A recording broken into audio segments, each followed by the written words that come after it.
벌써 요한계시록 16번째 시간이 됐습니다.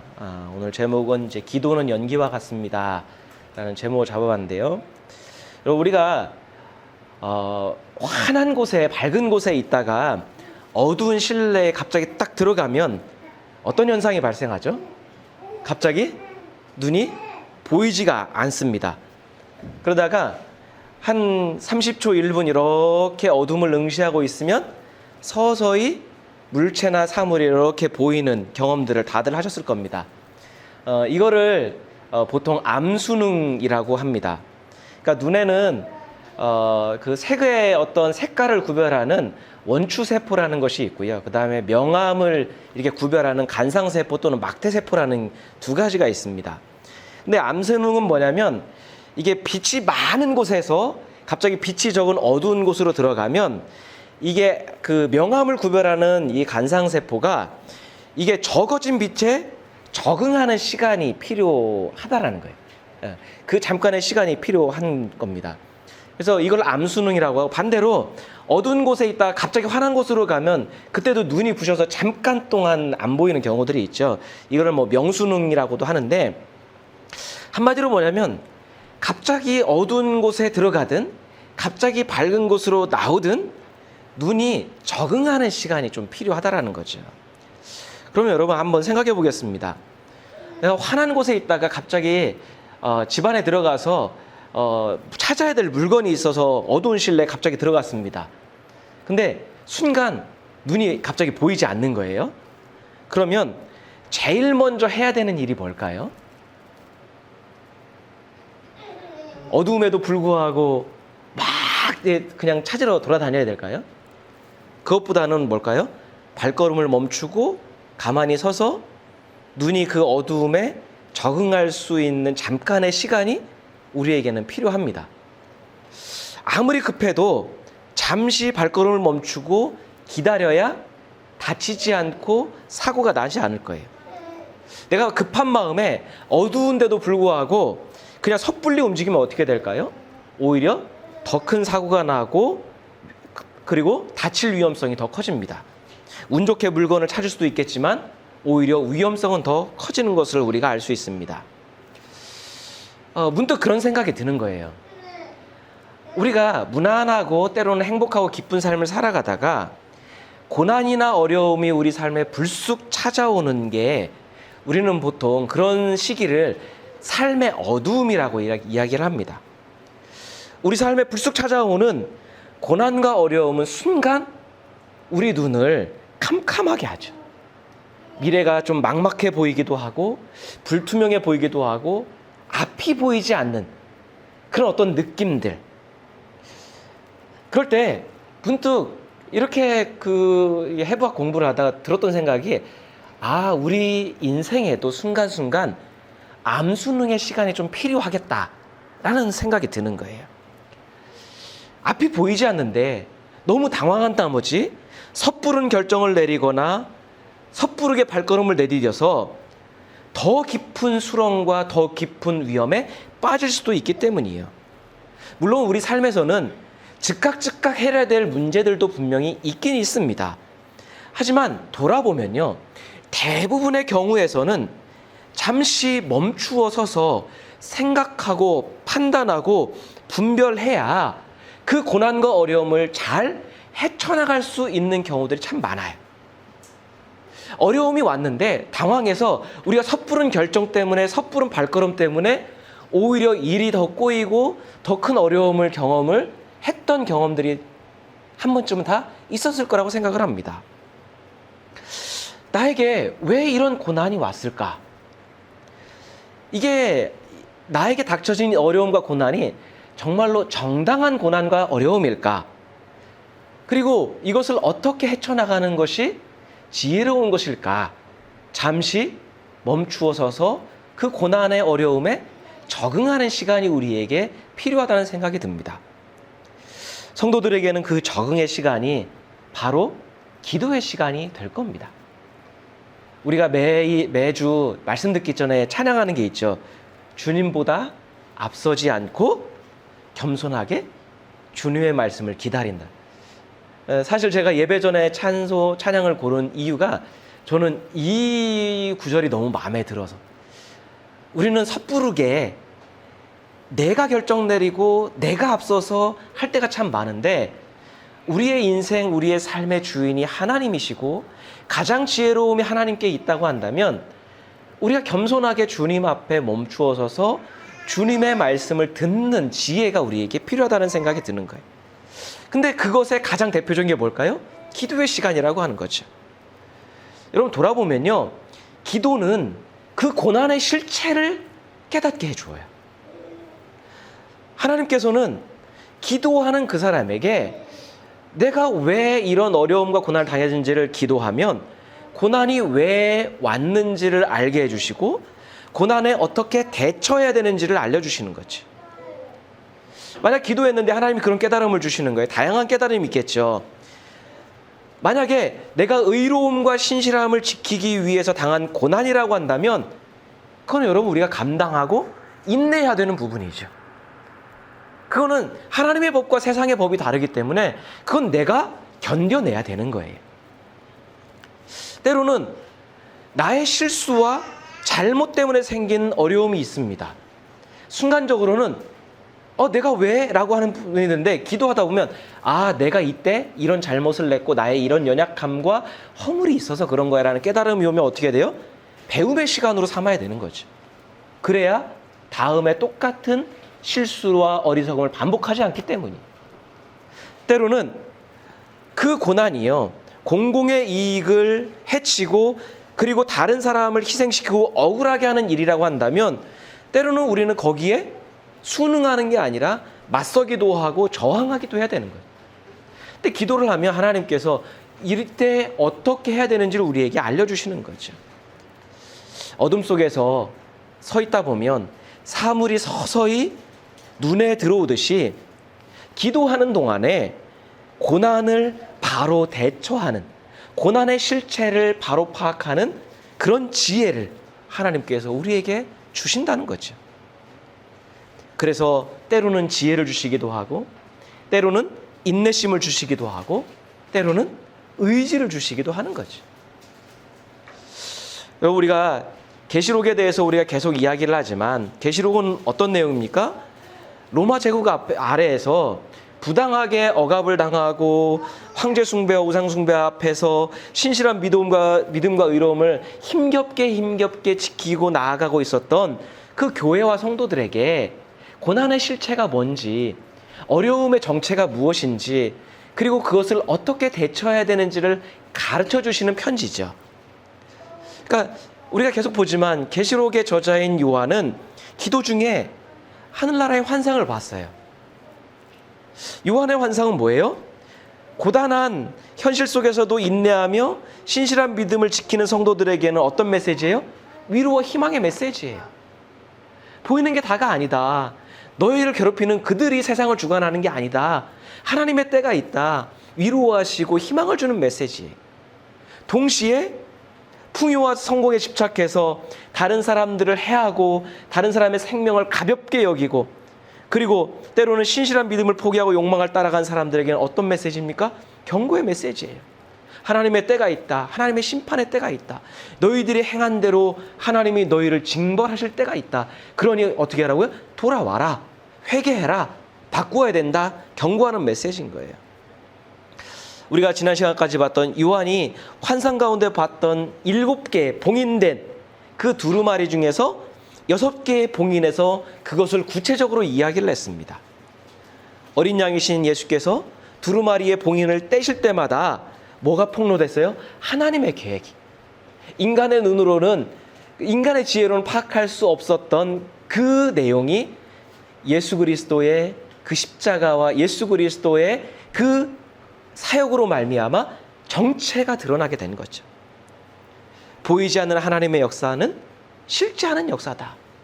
보이지 않기 때문에, 우리 눈에 보이지 않기 때문에 없는 게 아니라 우리는 연약함과 한계가 있어서 보이지 못할 뿐 하나님의 역사는 여전히 실제하고 있다. 그리고 그 약속은 반드시 이루어진다라고 하는 것을 흔들리고 있는, 혼란스러움에 빠져 있는 성도들에게 다시 한번 재확인시켜주는. 그러니까 요한계시록은 우리한테 뭘 줘요?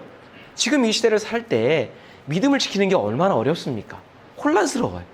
정직하게 살수록, 신실하게 살수록 피해를 당해야 되고요. 불평등을 감수해야 되고요. 때로는 우리의 어떤 이익이나 편안함을 포기해야 될 때 우리는 인간적으로 혼란을 겪어요. 근데 그때 계시록의 메시지는 그 인내가 헛되지 않다라는 걸 가르쳐 주는 거예요. 하나님의 때가 있으니까 지금의 당장의 이익이 아니라 하나님의 때에 하나님이 주실 그 은혜와 보상을 바라며 인내하면 그것이 더 가치 있는 것이다라고 다시 한번 가르쳐 주는 거예요.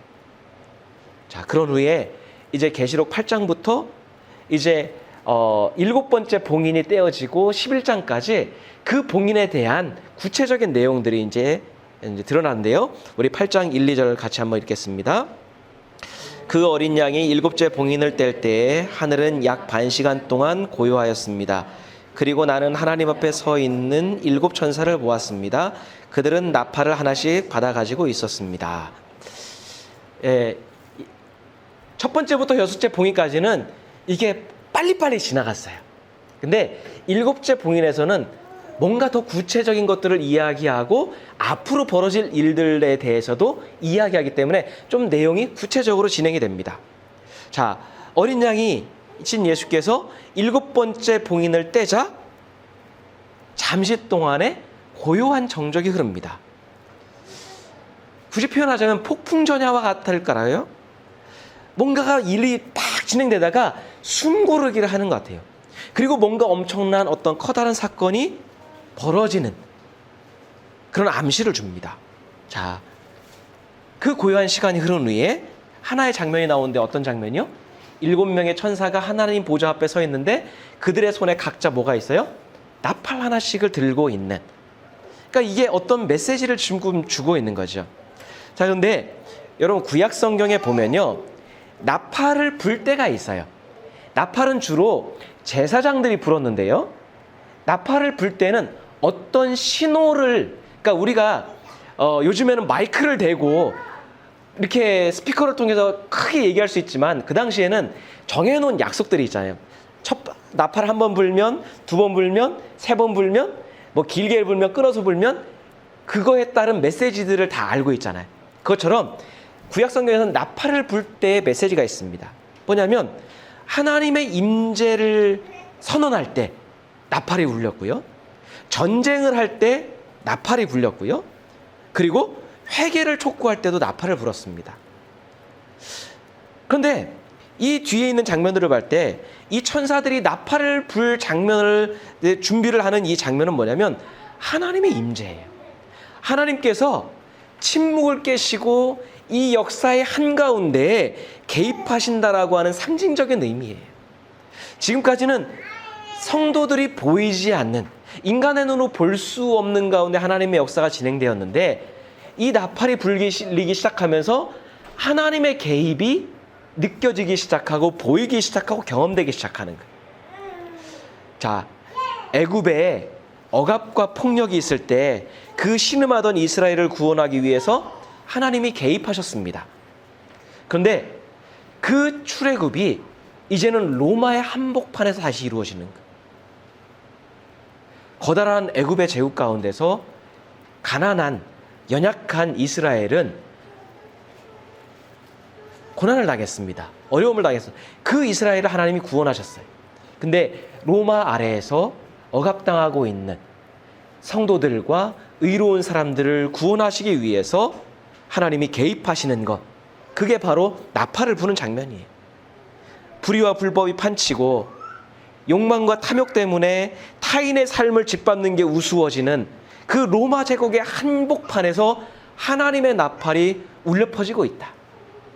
애굽의 한복판에서 하나님의 나팔이 울려 퍼지는 순간에 도저히 불가능했던 이스라엘이 출애굽을 할 수 있었던 것처럼 이제는 하나님의 구원의 역사가 강력한 로마 제국의 한복판에서 이루어지고 있음을 선언하고 있는 거예요. 그런데 이런 하나님의 개입, 하나님의 임재를 촉진시키는 게 있는데 바로 신실한 믿음과 의로운 삶을 지키면서 애썼던 성도들의 그 간절한 기도가 하나님의 그 개입을 촉진시키는 이유가 됐다라는 거예요. 우리 3절 4절 말씀 같이 읽겠습니다. 또 다른 천사가 와서 제단에 섰습니다. 그는 모든 성도의 기도에 향을 더해서 보좌 앞 금제단에 드리려고 많은 향을 받았습니다. 그래서 향의 연기가 성도들의 기도와 함께 천사의 손으로부터 하나님 앞으로 올라갔습니다. 여러분, 나팔을 든 7 천사가 있고요. 그 천사들 외에 또 다른 천사 하나가 등장을 합니다. 자, 근데 그 천사의 손에는 나팔이 아니라 뭐가 들려 있어요? 금으로 만든 향로, 향을 피우는 향로가 들려 있는 거예요. 자, 그러면서 어떤 상징적인 어떤 장면들이 이렇게 쭉 펼쳐지는데요. 그 천사가 향로를 들고 제단 앞에 가요. 그리고 그 향로에 성도들의 기도를 더해요. 그 향로에 성도들의 기도를 담는 그 장면이 연출이 됩니다. 더 많은 향로를, 더 많은 향을 향로에 담기 시작해요. 그리고 그 향의 연기가 어느 정도 찼을 때 그 성도들의 기도와 함께 향이 어디로요? 하나님의 보좌 앞에 올라가는 그런 장면이 요한의 눈에 보이는 거예요. 이 장면이 의미하는 게 뭐예요? 성도들의 기도가 하나님 앞에 어떻게 응답이 되고 하나님이 성도의 기도를 어떻게 받으시는지를 보여주는 상징적인 것이죠. 아, 만약에 우리가 기도할 때 기도가 하나님 앞에 응답된다면, 기도를 하나님이 들으신다면 이런 장면이겠구나, 이해하기 쉽도록 보여주고 있는, 묘사하는 장면인 거죠. 근데 여러분, 앞서서 계시록 5장에서요, 요한은 제단 앞에 드려지는 향이 성도의 기도라고 이야기했던 장면이 있습니다. 우리 5장 8절인데요. 그가 그 두루마리를 받아 들었을 때 네 생물과 24 장로가 각각 검은고와의 향이 가득히 담긴 금 대접을 가지고 어린 양 앞에 엎드렸습니다. 그 향은 곧 성도들의 기도입니다. 여러분, 성도가 하나님 앞에 제단에서 기도합니다. 어떤 마음으로든지 어떤 소원으로든지 하나님 앞에 성도로서 여러 가지 많은 것들을 갖고 기도하려고 섰어요. 근데 여러분, 근데 제단이라고 하는 것은 꼭 성전이나 예배당을 뜻하는 게 아니겠지요. 하나님 앞에 무릎 꿇은 그 자리가 제단이 되고, 순종하는 자리 또한 제단이 되는 것이고, 믿음으로 살려고 하는 우리 삶에서 있는 모든 자리가 다 제단이 될 거예요. 계시록의 성도들에게는 제단이 어디예요? 로마 제국 아래에서 우상 숭배를 하면서도 고난을 받고 있으면서도 인내하고 있는 그 삶의 자리, 울부짖는 자리도 제단이 될 거예요. 거기서 하나님 앞에 신음하며 기도하는 거죠. 근데 그곳에서 기도할 때 그 성도의 기도가 마치 제단에서 하나님 앞에 향을 피우면서 동물을 드리면서 하는 그런 향과 같다라고 하는 거예요. 장소에 상관없이 하나님 앞에서 내가 고백하고 기도하는 곳이라면 제단이라고 하는 거예요. 그리고 그 제단에서 가득 피워진 향이, 향의 연기가 이렇게 뭉게뭉게 하늘에 올라가는 것과 같듯이 그 성도의 모든 기도는 하늘에 닿는다. 하늘로 올려지는 기도가 된다. 땅에서 쓰러지는 기도가 아니라 하늘에 닿는 기도가 된다라고 알려주고 있는 거죠. 그리고 그 기도를 누가 도와요? 천사가 돕는다라고 하는 거예요. 여러분, 제가 믿지 않으시겠지만 시골 출신이에요. 네. 근데 시골에서 자라면서 들판에서 쥐불놀이도 하고 하면서, 그리고 그 당시에는 이게 집단을 다 거두지 않고 때로는 집단을 그 들판에 다 펼쳐놓고 불을 지르기도 했어요. 왜요? 거름이 되기도 하고 또 병충해를 막기도 위해서 그 불을 피우는 걸 많이 보았는데요. 자, 볏짚이나 마른 풀에다가 불을 지피면 하얀 연기가요, 들판을 가득 메우면서 하늘로 막 올라갑니다. 그리고 애들은요, 그게 좋아서 그 연기 사이를 뛰어다니다 보면은 옷에 막 불냄새가 배기도 하고 좀 옷이 타기도 하고 머리가 끄슬리기도 하고 그런 경험들이 있는데요.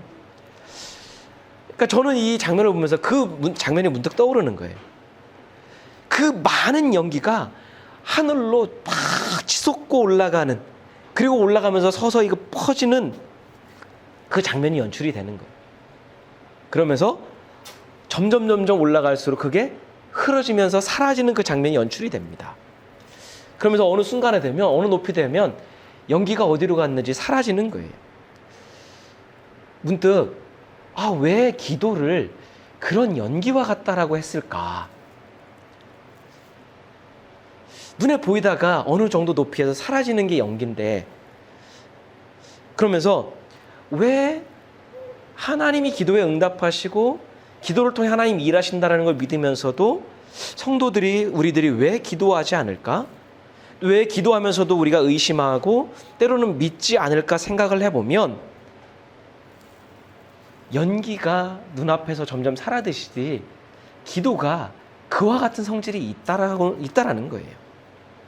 여러분, 만약에 우리가 기도가 동전을 넣으면 즉각 원하는 만큼 나오는 자판기처럼 즉각 이루어진다면, 당장에 효과가 나타나고 눈에 보인다면 누가 기도하지 않을까요? 근데 기도는 자판기가 아니에요. 10,000원을 넣는데도 안 나오는 경우가 있고요. 500원을 넣는데도 한참 있다 나오는 경우가 있고요. 내가 소원했던 것이 이루어지는 경우도 있지만 전혀 다른 결과가 나오기도 하고요. 때로는 한참 동안을, 오랜 시간을 나오지를 않아요. 응답되지가 않아요. 눈에 보이는 결과가 없어요.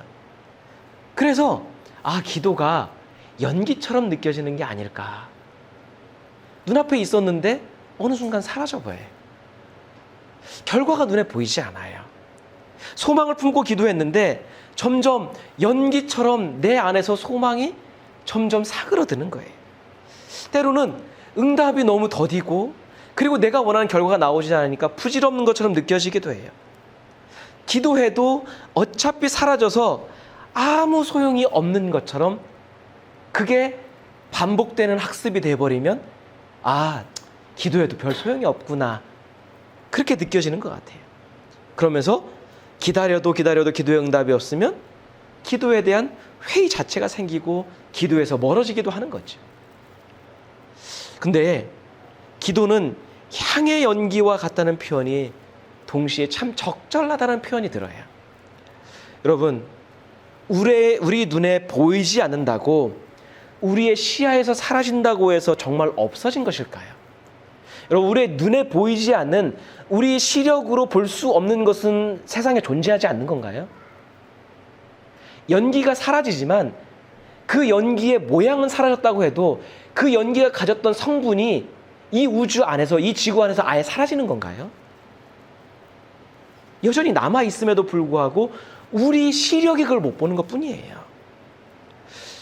연기가 흩어지면 우리의 시력이 그것을 인식하지 못할 뿐이지 여전히 그 자체는 남아있는 거예요. 연기는 사라졌지만요, 제 경험에 의하면 불에 그슬린 까맣게 황량한 그 들판에 어느 순간이 되면, 봄이 되면 하늘에서 비가 내려요. 불에 탄 집단에 그 재가 빗물과 함께 거름이 되어서 들판에 새로운 또 생명력을 불어넣는 경험들을 많이 했어요.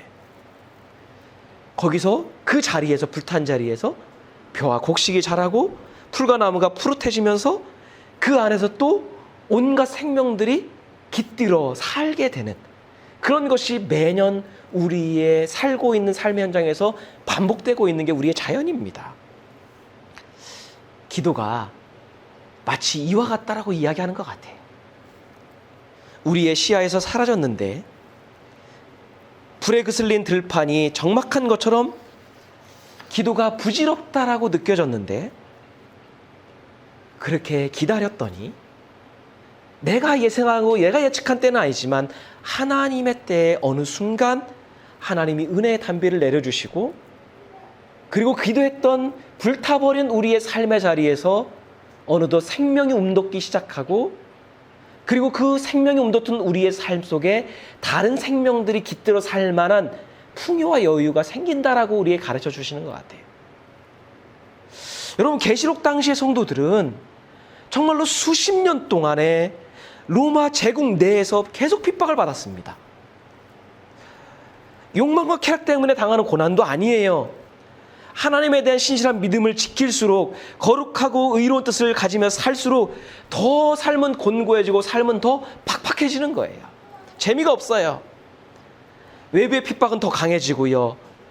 그리고 옆 주변에 있었던 수많은 성도들이 그 믿음을 지키다가 지조를 지키다가 죽임을 당하고, 그리고 수많은 성도들은 목숨을 건지기 위해서 동굴과 바위 틈에 숨어 살아야 됐어요.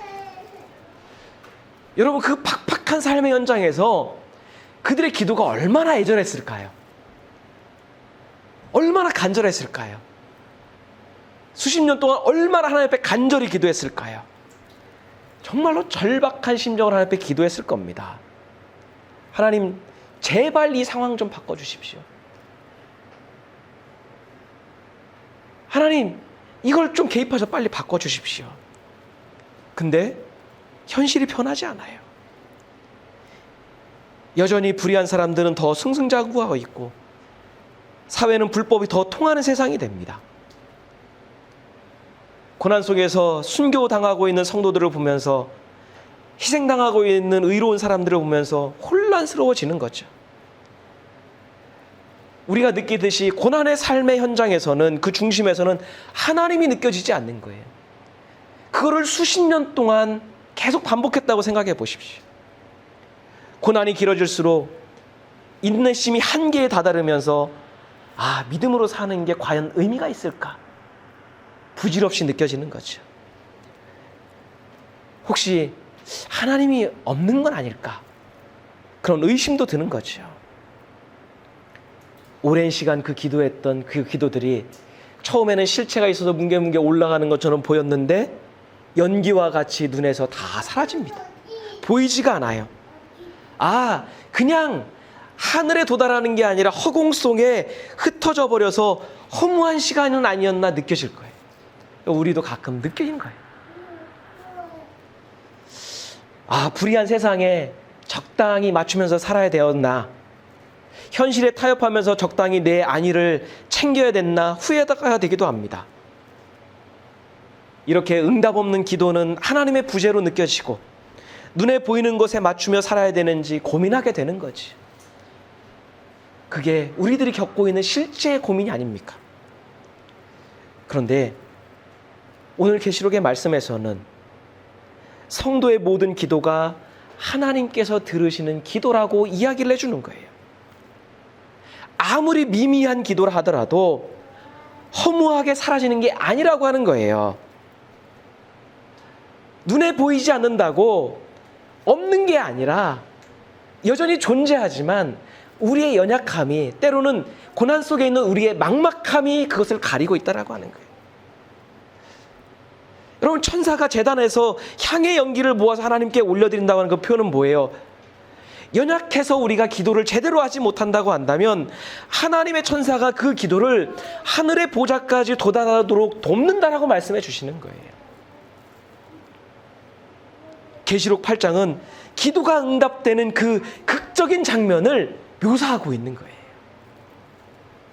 수십 년 동안 기다렸던 그 인내의 기도가, 좌절과 공허함 가운데 했던 그 기도가 이루어진다, 도달하는 때가 있다 가르쳐 주는 거예요.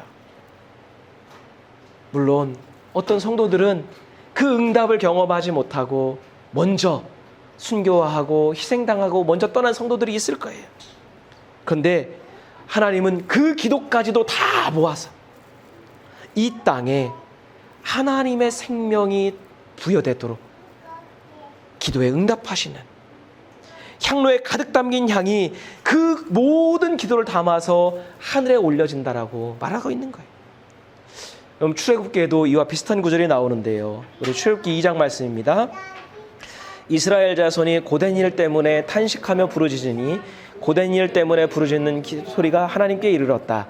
하나님이 그들의 탄식하는 소리를 들으시고 아브라함과 이삭과 야곱에게 세우신 언약을 기억하시고 이스라엘 자손의 종살이를 보시고 그들의 처지를 생각하셨다.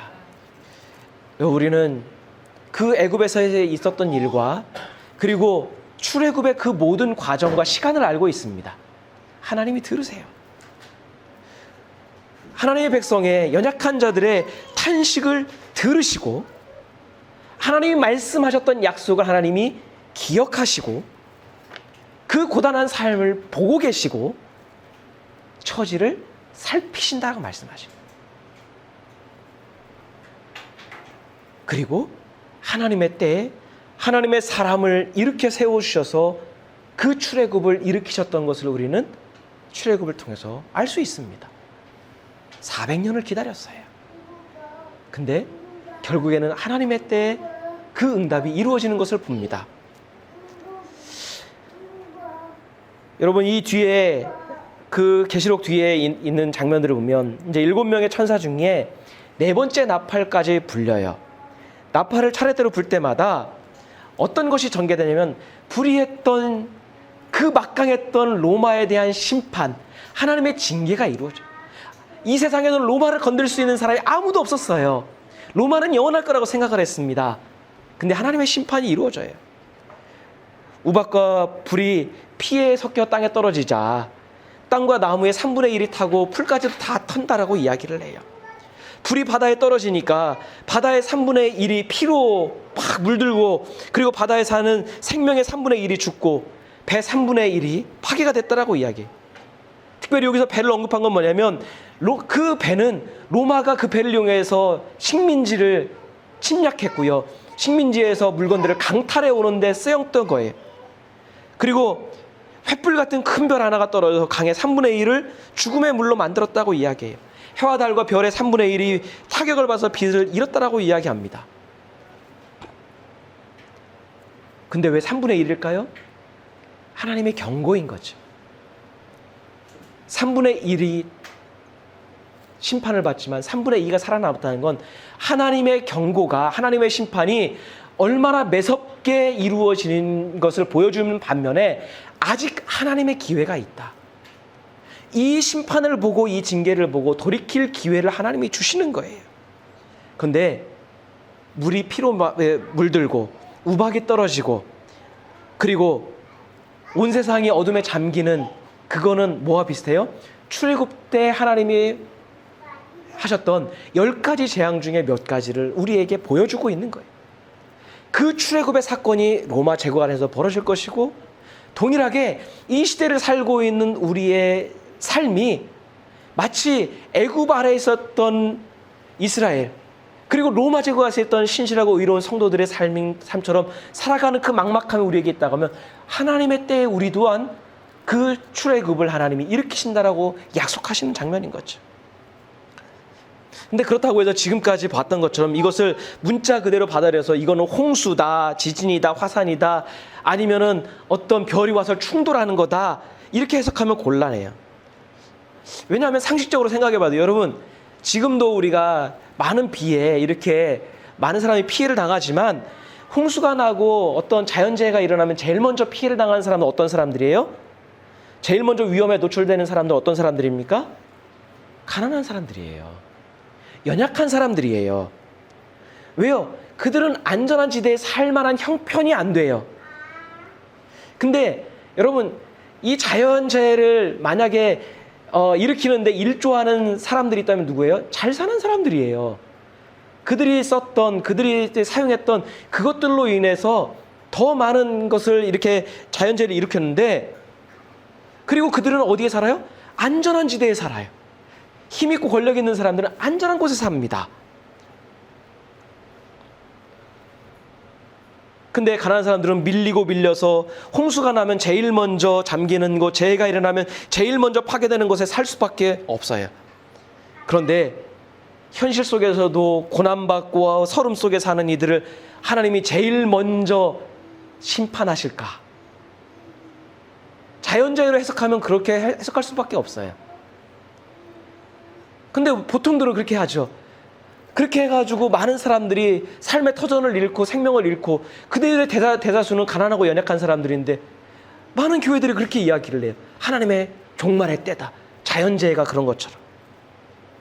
부정하고 불의한 방법으로 안전한 곳에 털을 잡고 있는 사람들은 아무런 피해를 당하지 않고 있는 그런 사람들이 있는데 말이죠. 오히려 구약성경에서는 그렇게 얘기합니다. 하나님의 심판은 성전에서부터 시작하고 제사장부터 시작하고 지도자들부터 심판을 받을 거라고 구약 성경은 오히려 반대로 이야기를 합니다.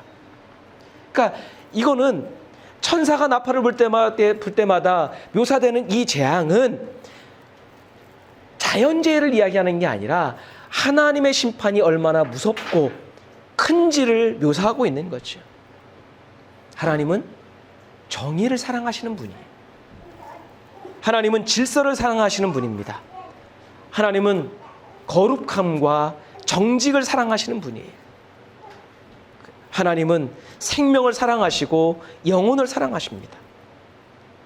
무엇보다 신실한 믿음의 사람, 의로운 진실한 사람을 사랑하시는 하나님이에요.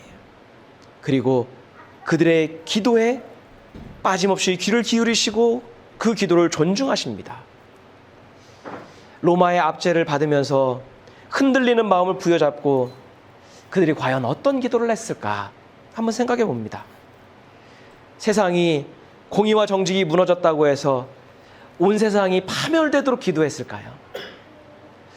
믿음을 지키려다가 내가 고난과 희생을 당했으니까 온 세상이 하나님의 무서운 심판으로 싹 없어졌으면 좋겠다. 그렇게 기도했을까요?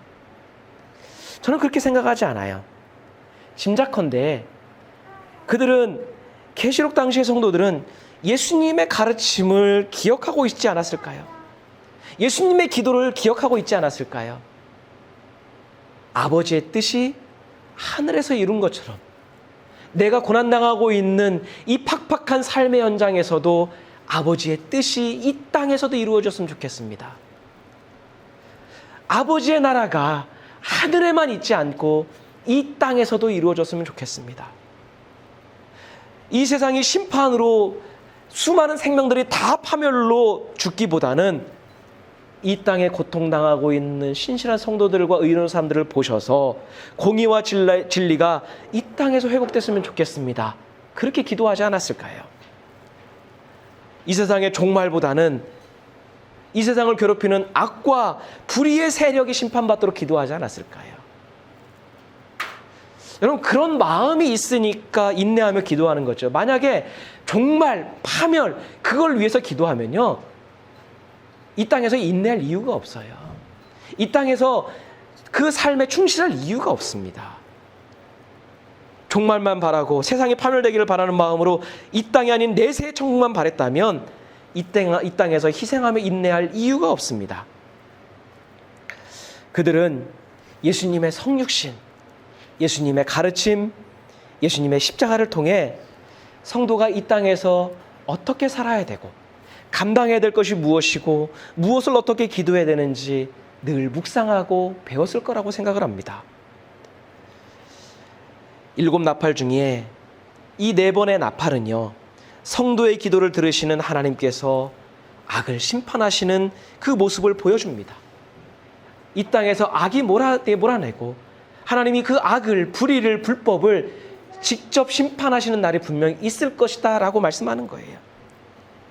순교의 순간에 했던 그 허무한 기도가, 도망다니면서 정처 없이 했던 그 존재감 없는 그 기도가, 현실의 무게 앞에 좌절감 속에서 했던 그 혼란스러웠던 정리되지 않았던 그 기도가, 그 모든 연기와 같은 사라질 것만 같은 그 기도가 하나님 앞에는 빠짐없이 다 들려지고 있다 말씀하고 있는 거죠. 인간의 입장에서는 연기와 같이 사라지는 실체 없는 그 기도처럼 여겨졌는데 하나님의 마음에는, 하나님의 눈에는 하나하나 다 선명하게 새겨졌다고 말씀하고 있는 거예요. 그리고 때가 되자 불의와 불법을 철저하게 심판하신다라는 걸 보여줍니다. 그 영원했던 로마의 제국이 무너졌습니다. 이 세상에 있는 그 어떤 강력한 제국도 영원한 제국은 없었습니다.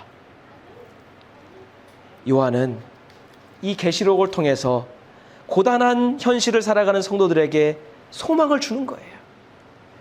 불의한 이들이 득세한다고 불의와 불법으로 성공한 이들을 바라보면서 그 마음의 공허함을 느끼고 때로는 상처받는 성도들을 격려하시는 거죠.